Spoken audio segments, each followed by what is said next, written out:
Welcome back to channel. ரீசெண்டாக தமிழில் வந்திருக்கிற ஒரு கிரைம் த்ரில்லர் ட்ராமா மூவி தான் சென்னை ஃபைல்ஸ் முதல் பக்கம். இந்த படத்தில் நம்ம வெற்றி தான் லியூடலாக ப்ளே பண்ணியிருப்பாங்க. கூடவே நம்ம தம்பி ராமையா, ரெடின் கிங்ஸ்லின்னு இந்த மாதிரி நிறைய பேர் இந்த படத்தில் நடிச்சிருக்காங்க. இந்த படத்தோட சிம்பிளான ஸ்டோரி என்னென்னா, இந்த படத்தோட கதையில் நம்ம ஹீரோடைய அப்பா வந்து ஒரு கிரைம் நாவலிஸ்டாக இருப்பார்.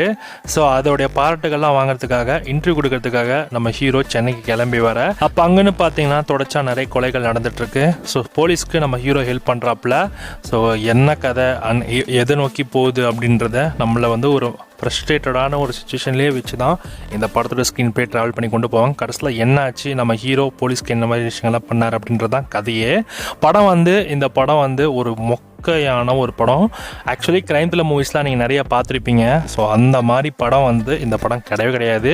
நான் கூட சென்னை ஃபைல்ஸ்னால் ஏதோ ஃபைல்ஸ் கேஸ்லாம் வச்சு பயங்கரமாக இன்வெஸ்டிகேட் பண்ணிப்பான்னு பார்த்தா படம் ரிலீஸ் ஆனதே பார்த்தீங்கன்னா August 1.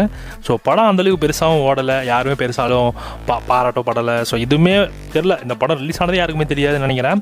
ஸோ படம் இப்போ உங்களுக்கு டென்ட் கொட்டாலையும் அண்ட் ஆகா தமிழுமே அவைலபிளாக இருக்குது. பார்த்தே ஆகணும் அப்படின்ற படம் கிடையாது. ஸோ வழக்கம் போல் வெற்றி கொடுத்த லாஸ்ட் ஒரு டப்பா படம் தான் இந்த படத்தை சொல்லிடலாம். இந்த படம் மொக்க, பார்க்குறது வேஸ்ட்டு, ஸ்கிப் பண்ணுறது உங்களுக்கு ஒரு பெட்டர் ஆப்ஷன். கதை எங்கெங்கேயோ போகும், எங்கடா போகிறீங்க அப்படின்ற மாதிரி தான் இருக்கும். கொஞ்சம் எப்படி சொல்கிறது, மாட்ரேட் அப்படின்னு சொல்லலாம். பார்த்தே அவனுன்ற படம்லாம் கிடையாது, ஸ்கிப் பண்ணிக்கோங்க, பெட்டர் ஆப்ஷன். இந்த படத்துக்கு எஸ்ஆர்ஆர் சிங்ஸ்லாம் 5க்கு 1 கொடுக்கலாம்.